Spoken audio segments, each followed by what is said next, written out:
നമസ്കാരം. അറബി ദിസ് വീക്കിൻ്റെ ഏറ്റവും പുതിയ അധ്യായത്തിലേക്ക് എല്ലാ പ്രിയ പ്രേക്ഷകർക്കും സ്വാഗതം.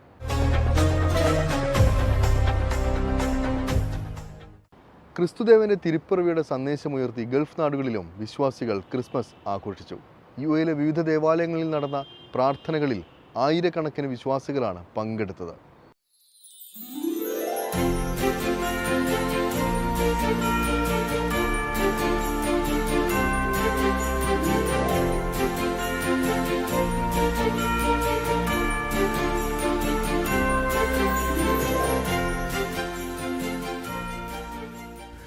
തിരുപ്പിറവി ആഘോഷങ്ങളിൽ ഗൾഫ് നാടുകളിൽ മലയാളികൾ ഉൾപ്പെടെയുള്ള വിശ്വാസികൾ മനം നിറഞ്ഞ് പങ്കാളികളായി. വിവിധ ദേവാലയങ്ങളിൽ നടന്ന പ്രാർത്ഥനകളിലും ചടങ്ങുകളിലും ആയിരങ്ങളാണ് പങ്കെടുത്തത്. ദുബായ് സെന്റ് തോമസ് ഓർത്തഡോക്സ് കത്തീഡ്രലിലെ ചടങ്ങുകൾക്ക് വികാരി ഫാദർ അജു എബ്രഹാമാണ് നേതൃത്വം നൽകിയത്. ഇടവക trustee Shaji Punchakkonam, secretary Thomas Joseph, joint trustee Binu Varghese, joint secretary Shyam Philip എന്നിവർ നേതൃത്വം നൽകി. Abu Dhabi Saint George Orthodox cathedral ദേവാലയത്തിലെ ക്രിസ്മസ് ശുശ്രൂഷകൾക്ക് ഇടവക വികാരി ഫാദർ ഗീവർഗീസ് മാത്യു, സഹവികാരി ഫാദർ മാത്യു ജോൺ എന്നിവർ നേതൃത്വം നൽകി. അബുദാബിയിലെ സെന്റ് ജോസഫ് കത്തീഡ്രലിൽ Arabic, English, Malayalam, Tamil, Urdu, Sinhala, French, Italian, Korean, Spanish, Ukrainian, polish, ടഗലോഗ് എന്നീ ഭാഷകളിൽ 20-ലേറെ കുർബാനകളാണ് ക്രിസ്മസ് തലേന്ന് നടന്നത്. ഷാർജ സെന്റ് മേരി ജക്കബൈറ്റ് പള്ളിയിൽ നടന്ന ചടങ്ങുകൾക്ക് പള്ളി വികാരി ഫാദർ എൽദോസ് കാവാട്ടാണ് നേതൃത്വം നൽകിയത്. വൈകിട്ട് 5:30 മുതൽ നടന്ന ചടങ്ങുകൾ രാത്രി സ്നേഹവിരുന്നോടെയാണ് സമാപനമായത്.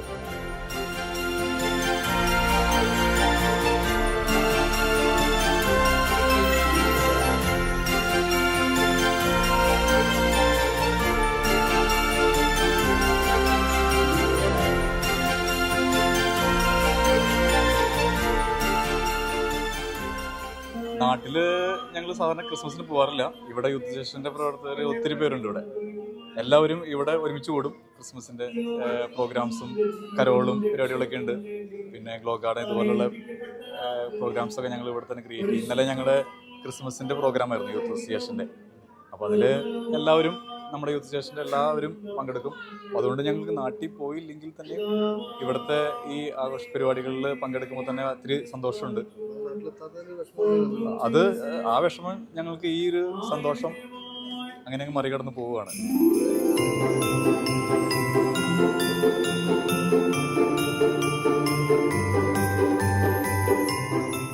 നാട്ടിലെത്താനായില്ല എങ്കിലും നാടിനേക്കാൾ ഗംഭീരമായ പ്രവാസ ലോകത്ത് ക്രിസ്മസ് ആഘോഷിക്കുന്നുണ്ടെന്ന് പ്രവാസികൾ ഒന്നടങ്കം പറയുന്നു.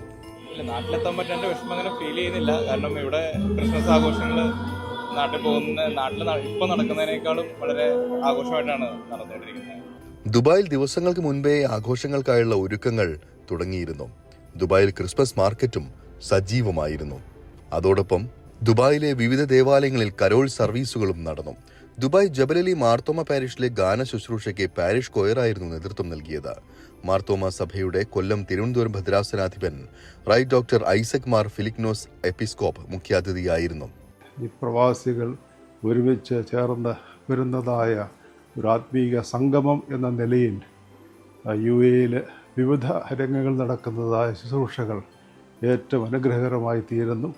ദുബായ് മാർത്തോമ പാരിഷും ആ രീതിയിൽ ഈ ദിവസങ്ങളിലൊക്കെയും ആത്മീയമായ കൂട്ടായ്മ ഏറ്റവും അർത്ഥവത്തായി പുലർത്തുവാൻ ദൈവം സഹായിക്കുന്നു. ഈ ഒരു വലിയ ദൈവിക ബോധവും ദൈവിക സാന്നിധ്യവും നമ്മുടെ ജീവിതത്തെ കൂടുതൽ ധന്യമാക്കട്ടെ എന്ന് പ്രാർത്ഥിക്കുകയാണ്.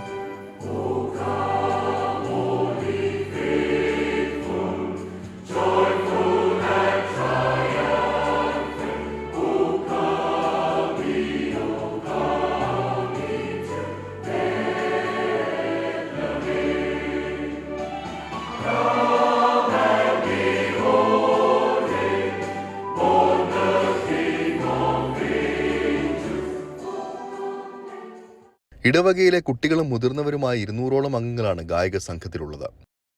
യേശുവിൻ്റെ തിരുപ്പിറവിയുടെ ഈ മഹാസന്തോഷം വീണ്ടും നമുക്ക് ആഘോഷിക്കുവാൻ ദൈവം കനിഞ്ഞു തന്ന ഒരു ദിനം കൂടിയാണല്ലോ ഈ നാളുകൾ. പ്രവാസികളെ സംബന്ധിച്ചിടത്തോളം അവിടെ ഒരുമിച്ചുള്ള ഒരു കൂട്ടായ്മയും ഒരു സന്തോഷവും ഒരു ആനന്ദവും കൂടെയാണല്ലോ ഈ ക്രിസ്മസ് ദിനങ്ങളൊക്കെ.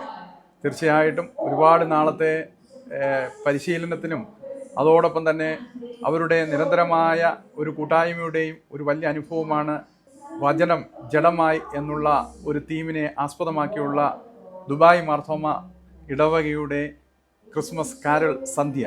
ഒക്ടോബർ മാസം മുതൽ തന്നെ കരോൾ പരിശീലനം ആരംഭിച്ചിരുന്നു. ജോലി തിരക്കുകൾക്കിടയിലും ക്രിസ്മസ് ഗാനങ്ങളുടെ മനോഹാരിത പ്രാർത്ഥനയോട് നെഞ്ചോട് ചേർത്താണ് ഇവർ ഭാഗമായത്. ദുബായ് മാർത്തോമ പാരിഷ് ക്വയർ മൊത്തം ഇപ്പോൾ ജൂനിയർ ക്വയറും സീനിയർ ക്വയറുമായിട്ട് മൊത്തം 160 മെമ്പേഴ്സാണുള്ളത്. നമുക്ക് ഈ പാട്ടുകൾ നമ്മുടെ തീം എന്ന് പറയുന്നത് വചനം ജഡമായി എന്നുള്ളതാണ്. ആ തീമിനെ ബേസ് ചെയ്താണ് നമ്മൾ ഈ പ്രാവശ്യത്തെ എല്ലാ പാട്ടുകളും ക്രമീകരിച്ചിരിക്കുന്നത്. നമ്മുടെ ട്രഡീഷണലായിട്ടുള്ള പാട്ടുകൾ, പിന്നെ ഹാർമണി 4 പാട്ട് ഗാനങ്ങളുണ്ട്, ഇംഗ്ലീഷ് ഗാനങ്ങളുണ്ട്, മലയാളം ഗാനങ്ങളുണ്ട്, എല്ലാം കൂടെ ചേർത്ത് ഈ തീമിനെ ബേസ് ചെയ്ത് വചനം ജഡമായി വേർഡ് ബിക്കെയിം ഫ്ലഷ് എന്നുള്ളൊരു തീം വെച്ചാണ് ഈ പ്രാവശ്യത്തെ എല്ലാ ഗാനങ്ങളും നമ്മൾ ക്രമീകരിച്ചിരിക്കുന്നത്.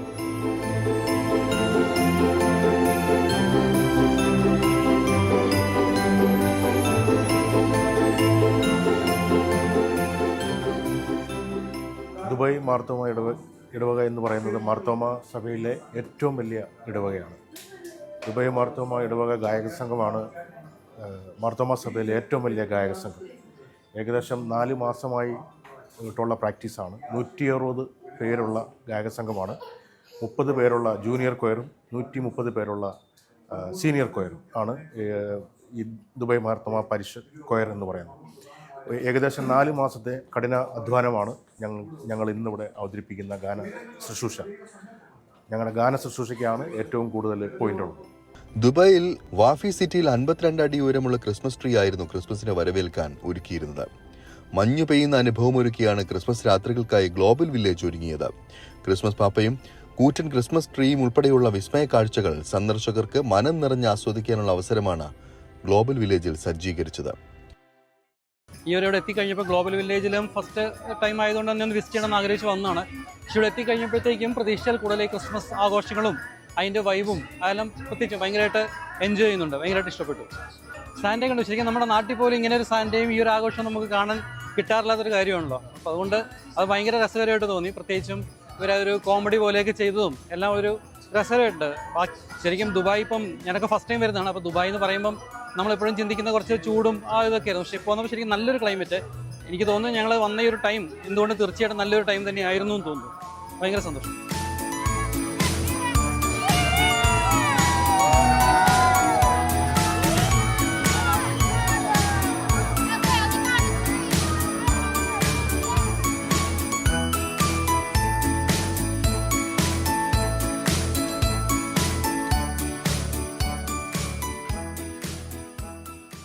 ദുബായ് വാസൽ ഒയാസിസ് 2വിലെ മലയാളികളുടെ നേതൃത്വത്തിൽ ക്രിസ്മസ് കാർണിവൽ ഒരുക്കി. പുൽക്കൂട് ഉൾപ്പെടെ ഒരുക്കിയായിരുന്നു ആഘോഷ പരിപാടികൾ. ക്രിസ്മസ് ഗാനങ്ങൾ കോർത്തിണക്കിയ ഗാനസന്ധ്യയ്ക്ക് അജേഷ്, ജയറാം എന്നിവർ നേതൃത്വം നൽകി.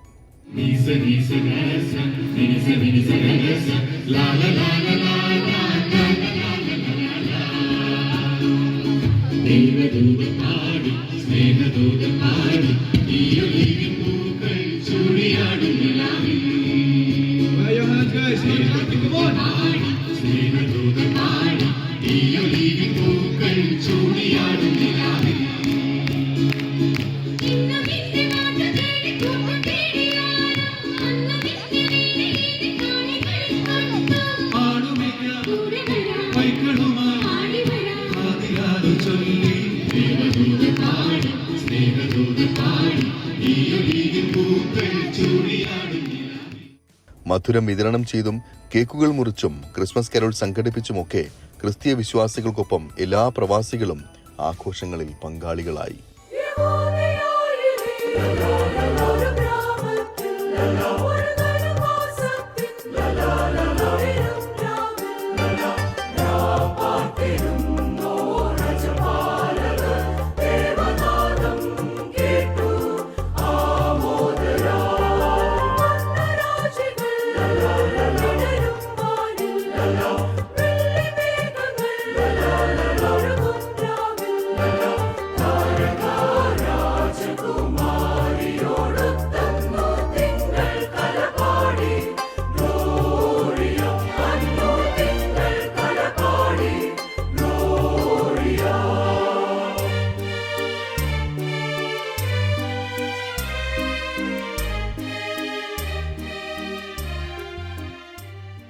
പ്രധാനമന്ത്രി നരേന്ദ്രമോദിയുടെ ദ്വിദിന കുവൈത്ത് സന്ദർശനം പൂർത്തിയായിരിക്കുകയാണ്. ചരിത്രപരമായ സന്ദർശനത്തിനാണ് കുവൈത്ത് സാക്ഷിയായത്.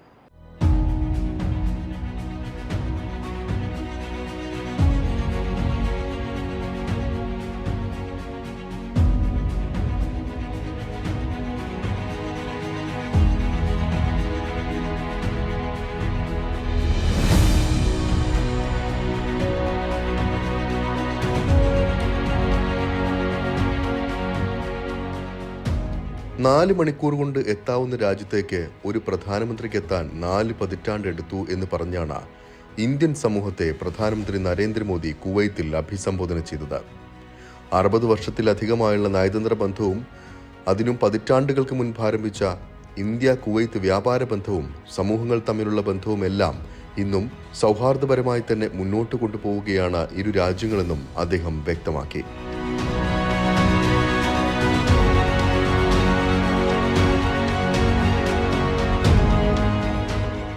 ചരിത്രപരമായ സന്ദർശനം എന്നാണ് പ്രധാനമന്ത്രി നരേന്ദ്രമോദിയുടെ കുവൈത്ത് സന്ദർശനത്തെ വിശേഷിപ്പിക്കുന്നത്.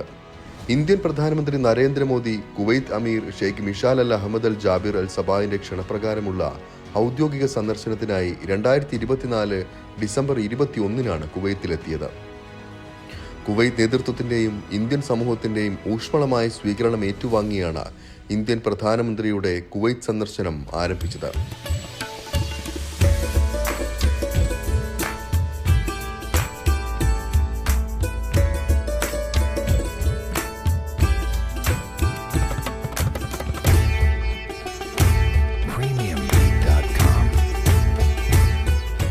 രാമായണവും മഹാഭാരതവും അറബി ഭാഷയിലേക്ക് വിവർത്തനം ചെയ്ത കുവൈത്തി സാഹിത്യകാരനും വിവർത്തകരുമായ അബ്ദുള്ള അൽ ബറൂൺ, പ്രസാധകൻ അബ്ദുൽ ലത്തീഫ് അൽ നിസഫ് എന്നിവരെ പ്രധാനമന്ത്രി അഭിനന്ദിച്ചു. മഹാഭാരതത്തിന്റെയും അറബി വിവർത്തനത്തിന്റെ ഓരോ കോപ്പികൾ വീതവും ഇരുവരും പ്രധാനമന്ത്രിക്ക് സമ്മാനിച്ചു. സന്ദർശനത്തിന്റെ ആദ്യ ദിനത്തിൽ അദ്ദേഹം ഇന്ത്യൻ സമൂഹത്തെ അഭിസംബോധന ചെയ്തു. ഷെയ്ഖ് സാദ് അൽ സബ ഇൻഡോർ സ്റ്റേഡിയത്തിൽ നടന്ന പരിപാടിയിൽ 4000-ഓളം പേർക്കാണ് പ്രവേശനം ലഭിച്ചത്. ഇന്ത്യൻ പ്രവാസി സമൂഹ പ്രതിനിധികൾ, ബിസിനസ് രംഗത്തെ വ്യക്തിത്വങ്ങൾ, ഇന്ത്യൻ സ്കൂൾ വിദ്യാർത്ഥികൾ, മാധ്യമപ്രവർത്തകർ തുടങ്ങി സമസ്ത മേഖലകളിൽ നിന്നുള്ള ഇന്ത്യൻ സമൂഹത്തെ പ്രധാനമന്ത്രി നരേന്ദ്രമോദി അഭിസംബോധന ചെയ്തു.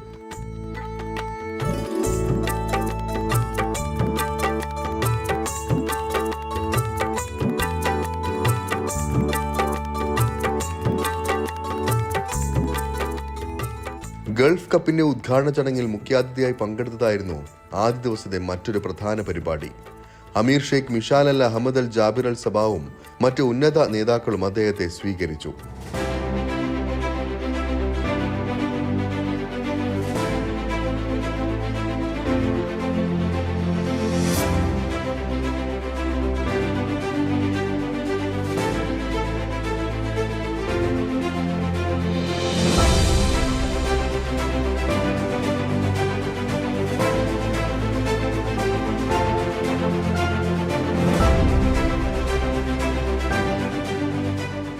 ഇന്ത്യൻ തൊഴിലാളി ക്യാമ്പുകളിൽ സന്ദർശനം നടത്തിയ പ്രധാനമന്ത്രി അവരോടൊപ്പം അവരുടെ വിശേഷങ്ങൾ തിരക്കി അവർക്കൊപ്പം ഭക്ഷണം കഴിച്ചു മടങ്ങിയതും സന്ദർശനത്തിലെ പ്രധാന നിമിഷങ്ങളായി.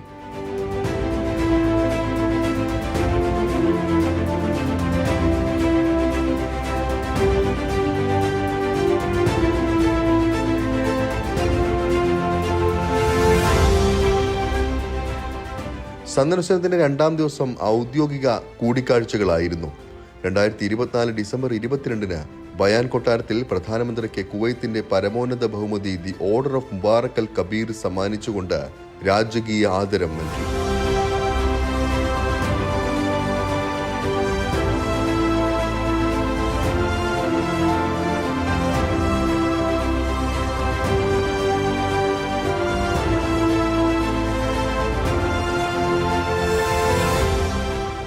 ഇന്ത്യയും കുവൈത്തും തങ്ങളുടെ പരമ്പരാഗത സാംസ്കാരിക ബന്ധത്തെ തന്ത്രപ്രധാന പങ്കാളിത്തത്തിലേക്ക് മാറ്റാനുള്ള തീരുമാനമെടുത്തു എന്നതും ഉഭയകക്ഷി കരാറുകളിൽ ഒപ്പിട്ടു എന്നതുമാണ് ഇന്ത്യൻ പ്രധാനമന്ത്രിയുടെ സന്ദർശനത്തിലെ എടുത്തു പറയേണ്ട സംഗതി.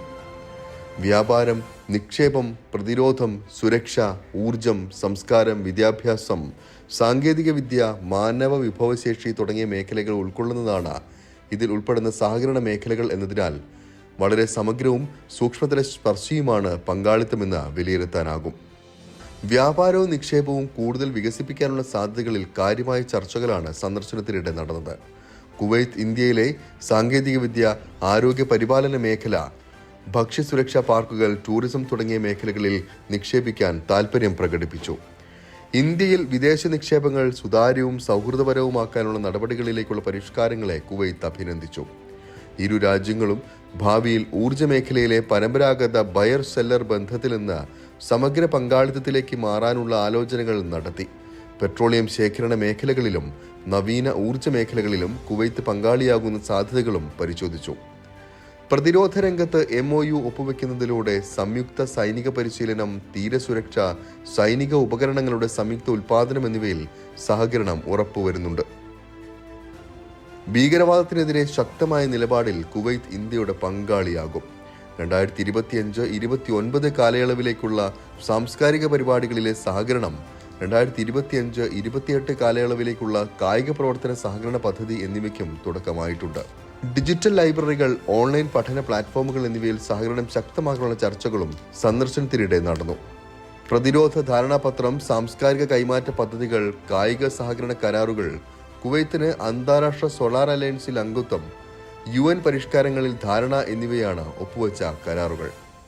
ഇരു രാജ്യങ്ങളും നിലവിലുള്ള അന്താരാഷ്ട്ര വെല്ലുവിളികളെ നേരിടാൻ UN സുരക്ഷാ കൗൺസിലിന്റെ വിപുലീകരണമടക്കമുള്ള പരിഷ്കാരങ്ങളും അനിവാര്യമാണെന്നും അഭിപ്രായപ്പെട്ടു. കുവൈത്തിലെ ഇന്ത്യക്കാരുടെ സമാധാനപൂർവ്വവും മികച്ചതുമായ പ്രവർത്തനത്തെ കുവൈത്ത് നേതാക്കൾ ഇന്ത്യൻ പ്രധാനമന്ത്രിയോട് പ്രത്യേകമായി പ്രശംസിച്ചത് കുവൈത്തിലെ ഇന്ത്യൻ സമൂഹത്തിലുള്ള അംഗീകാരമായി.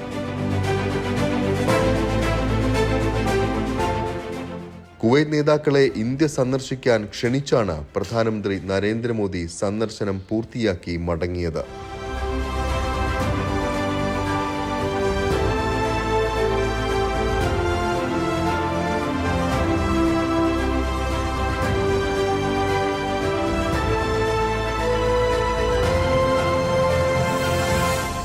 ഇനി അജ്മാനിൽ നടന്ന അയ്യപ്പ പൂജയുടെ വിശേഷങ്ങളിലേക്കാണ്. തുടർച്ചയായ 23ാമത് വർഷമാണ് അയ്യപ്പ സേവാ സമിതിയുടെ നേതൃത്വത്തിൽ അയ്യപ്പ പൂജ UAE നടത്തുന്നത്.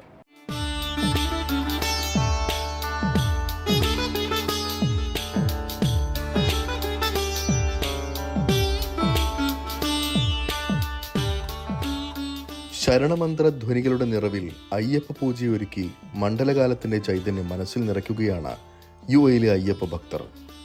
അജ്മാൻ ഇന്ത്യൻ അസോസിയേഷൻ ഹാളിൽ ശബരിമലയുടെ മാതൃകയടക്കം പ്രത്യേകം തയ്യാറാക്കിയാണ് അയ്യപ്പ സേവാ സമിതിയുടെ നേതൃത്വത്തിൽ ഉത്സവം അരങ്ങേറിയത്. UAE അയ്യപ്പ സേവാ സമിതി തുടർച്ചയായി ഇത് 23ാം വർഷമാണ് മഹോത്സവം സംഘടിപ്പിക്കുന്നത്. 2 ദിവസങ്ങളിലായി നടന്ന ചടങ്ങുകളുടെ ഭാഗമാകാൻ UAEയുടെ വിവിധ ഭാഗങ്ങളിൽ നിന്നും ആയിരങ്ങളാണ് അജ്മാനിലെത്തിയത്. ഭഗവതി സേവയോടെയായിരുന്നു ഉത്സവത്തിന് തുടക്കമായത്. തുടർന്ന് ലളിതാ സഹസ്രനാമ പാരായണം, ഭജൻ, ദീപാരാധന എന്നിവ നടന്നു. പ്രവാസ ഭൂമിയിൽ ആദ്യമായി തുടങ്ങിയതാണ് അയ്യപ്പ സേവാ സമിതി. അത് പിന്നീട് ദുബായ് അയ്യപ്പ സേവാ സമിതി ആദ്യത്തെ കാലഘട്ടങ്ങളിലല്ല, ഇപ്പോൾ അത് അയ്യപ്പ സേവാ സമിതി UAE ആയി. കഴിഞ്ഞ 23 വർഷം കഴിഞ്ഞു, 25ാം വർഷത്തിലേക്ക് കടക്കുകയാണ്. വളരെ അഭിമാനം തോന്നുന്നു. നമുക്കറിയാം, പ്രവാസികളാണ് ശരിക്കും നമ്മളെ ഏത് ഉത്സവങ്ങളായാലും വളരെ ഭംഗിയോടുകൂടിയിട്ടും കാര്യപ്രാപ്തിയോടു കൂടിയിട്ടും ആചാര്യ തുല്യതയോടു കൂടിയിട്ടും നടത്തുന്നത്. എല്ലാ സൗകര്യങ്ങളും നമുക്ക് ഇതിന് കിട്ടിയത് ഇവിടുത്തെ ഭരണാധികാരികളുടെ വലിയൊരു മനസ്സാണ്. അതിനു വേണ്ടിയിട്ട് അവർക്കാണ് നമ്മൾ ആദ്യം നന്ദി രേഖപ്പെടുത്തുന്നത്. നമുക്കറിയാം, അയ്യപ്പൻ എന്ന് പറഞ്ഞാൽ നമ്മളെ ലോകാരാധ്യനായിട്ടുള്ള ഒരു ദൈവമാണ്. ഏത് ജാതിയിലും മതത്തിലും പെട്ട ആളുകൾക്ക് അയ്യപ്പനെ കാണാനും തൊഴാനും ഉള്ള ഭാഗ്യം, ആ ദർശന ഭാഗ്യം അനുഭവിക്കാനുള്ള ഒരു ദൈവമാണ് അയ്യപ്പൻ. നമ്മളെ പ്രവാസികളെ സംബന്ധിച്ചിട്ട് വലിയൊരു അഭിമാന നേട്ടം തന്നെയാണ്. ശബരിമല തന്ത്രി കണ്ഠരര് മഹേഷ് മോഹനര് ചടങ്ങുകൾക്ക് മുഖ്യ കാർമ്മികത്വം വഹിച്ചു. പ്രവാസ ലോകത്ത് കുട്ടികൾ ഉൾപ്പെടെ നിറഞ്ഞ മനസ്സോടെ ഉത്സവത്തിന്റെ ഭാഗമാകുന്നത് വലിയ സന്തോഷം പകരുന്നതായി അദ്ദേഹം പറഞ്ഞു. ഓരോ വർഷവും അത് അതിൻ്റെ ആവേശവും അതിൻ്റെ പ്രൗഢിയും എല്ലാം വർദ്ധിച്ച് തന്നെ വരികയാണ്. എല്ലാവരും എനിക്ക് തോന്നുന്നു നാട്ടിലേക്കാളൊരു ഉത്സാഹവും ഒക്കെ നമുക്ക് ഇവിടെ കാണാൻ സാധിക്കുന്നുണ്ടെന്ന് പലപ്പോഴും അങ്ങനെ തോന്നിയിട്ടുണ്ട്. എന്തായാലും ഇതൊരു വലിയ സംസ്കാരത്തിൻ്റെ വളർച്ചയാണ്. നമ്മൾ ഈ ഇതിലൊരു ജാതിഭേദ ദേശം ഒന്നുമില്ലാതെ എല്ലാവരും ഒറ്റക്കെട്ടായി നിന്ന് ഇത്രയും വലിയ രീതിയിൽ നടത്തുന്നത് എന്നും സന്തോഷമുള്ള കാര്യം തന്നെയാണ്. ചിന്തുപാട്ട്, നൃത്താവിഷ്കാരങ്ങൾ, കോൽക്കളി, TS രാധാകൃഷ്ണന്റെ നേതൃത്വത്തിലുള്ള ഭക്തിഗാന സുധ തുടങ്ങിയ വിവിധ സാംസ്കാരിക പരിപാടികളും ആഘോഷത്തിന്റെ ഭാഗമായി ഒരുക്കിയിരുന്നു. TS രാധാകൃഷ്ണൻ സംഘവും അവതരിച്ച ഭക്തിഗാന സുധയ്ക്കൊപ്പം ഏറ്റുപാടിയും താളം പിടിച്ചും ഭക്തർ ഉത്സവാഘോഷത്തിൽ അലിഞ്ഞു ചേർന്നു. വല്ലാത്തൊരു അനുഭവമാണ്. കാരണം ദാസേട്ടന് വേണ്ടി ഒരു പാട്ട് ചെയ്തപ്പോൾ അതിലൊരു വരിയുണ്ട്, അഖിലർക്കും സംഗീതം അയ്യപ്പൻ. അതാണ് അയ്യപ്പസ്വാമി. ലോകമെമ്പാടുമുള്ള അയ്യപ്പ ഭക്തർ. അത് നമുക്ക് മറ്റ് ദേവന്മാരുണ്ടെങ്കിലും അയ്യപ്പൻ്റെ ആ ഒരു കാലിബർ നമ്മുടെ ഇന്നത്തെ ഈ കലിയിൽ കൺകണ്ട ദൈവമായിട്ട് നമ്മളെല്ലാവരും കാണുന്നത്. പിന്നെ ഞങ്ങളെപ്പോലുള്ള സംഗീതജ്ഞർക്ക് നമ്മൾ ഇന്ത്യയിൽ കേരളത്തിൽ നിന്നുകൊണ്ട് ലോകമെമ്പാടും ഭഗവാന്റെ നാമം ചെല്ലാനുള്ള മഹാഭാഗ്യം. ഇവിടെ ഇപ്പോൾ 2ാമത്തെ വർഷം അടുപ്പിച്ചിട്ടാണ് ഈ പ്രോഗ്രാം നടത്തുന്നത്. ഇതിനു മുമ്പും വേറെ ഓർഗനൈസേഷൻ്റെ കീഴിൽ വന്ന് നടത്തിയിട്ടുണ്ട്. വല്ലാത്തൊരു അനുഭവമാണ്. കാരണം നമ്മുടെ പുറത്ത് അവിടെയുള്ള ആളുകൾ ഇവിടെ വന്ന് നമ്മുടെ സംഗീതം ആസ്വദിക്കുമ്പോൾ നമുക്ക് കിട്ടുന്ന ആ ഒരു ഭഗവാന്റെ ആ ഒരു മനസ്സിൻ്റെ തൃപ്തിയില്ലേ, ആ ഭക്തിയുടെ നിലവാരം ഇതിനപ്പുറത്തോട്ടൊന്നും പറയാനില്ല. അതാണ് അയ്യപ്പസ്വാമി. അത് തന്നെയാണ്. അങ്ങനെ ഒരു ഭാഗ്യം കിട്ടുന്നതിന് അതിനിതിൻ്റെ സമിതിയുടെ എല്ലാ ആൾക്കാരോടും നമുക്ക് എത്ര നന്ദിയല്ലേ ഇതിന് പറയണം. അനന്തകോടി പ്രണാമം.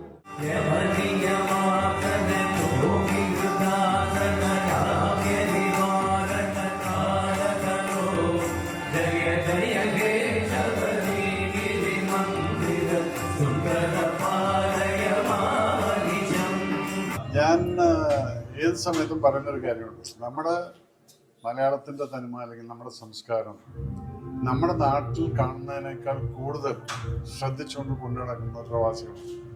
കാരണം അവരെ സംബന്ധിച്ചിടത്തോളം അവർ ഡെയിലി മിസ് ചെയ്യുന്നൊരു സംഭവമാണ്. അപ്പോൾ വർഷത്തിലൊരിക്കൽ അതൊരു ഓണാണെങ്കിൽ ശരി, നമ്മുടെ എന്ത് ആഘോഷമാണെങ്കിലും അയ്യപ്പ പൂജ ആണെങ്കിലും ആ വർഷത്തിൽ കിട്ടുന്ന സമയത്ത് അതിനെ വളരെ കൃത്യതയോട് കൂടിയിട്ട് പരിപാലിച്ചു കൊണ്ട് നടക്കുന്ന പ്രവാസികളാണ്. അപ്പം അവരാണെന്ന് ശരിക്കും പറഞ്ഞാൽ നമ്മുടെ സംസ്കാരത്തിന്, അത് ഇന്ത്യൻ ഭാരതീയ സംസ്കാരത്തിനെ പോലും അത് മുന്നോട്ട് കൊണ്ടു നടക്കുന്നത് ഇവരാണ്. അപ്പം അവരോട് എനിക്ക് വളരെയധികം നന്ദിയുണ്ട്. അവരവരുടെ കുട്ടികളെ ഇത് മനസ്സിലാക്കി കൊടുക്കുന്നുണ്ട്. അവരുടെ കുട്ടികളിതെല്ലാം കാണുന്നുണ്ട്. ഇന്ന് നമ്മുടെ നാട്ടിലൊരു ഓണത്തിന് മാവേലി വെക്കുക എന്നുള്ള സങ്കല്പങ്ങളെല്ലാം ഒന്നും കാണാനില്ല. പക്ഷെ ഇവിടെ വരുന്ന സമയത്ത് ഞാൻ പലപ്പോഴും കണ്ടിട്ടുണ്ട്. അതെല്ലാം കാണുന്ന സമയത്താണ് ഇവരിതൊന്നും മറന്നിട്ടില്ല. So I really appreciate. ഭക്തർക്കായി അന്നദാനവും ഒരുക്കിയിരുന്നു. മണ്ഡലകാലത്ത് നാട്ടിലെത്താൻ സാധിക്കാത്ത നിരവധി ആളുകൾക്ക് മനസ്സു നിറയ്ക്കുന്ന അനുഭവം സമ്മാനിച്ച് ഹരിവരാസനം പാടി നടയടച്ചതോടെയാണ് 2 ദിവസത്തെ ആഘോഷങ്ങൾ സമാപിച്ചത്.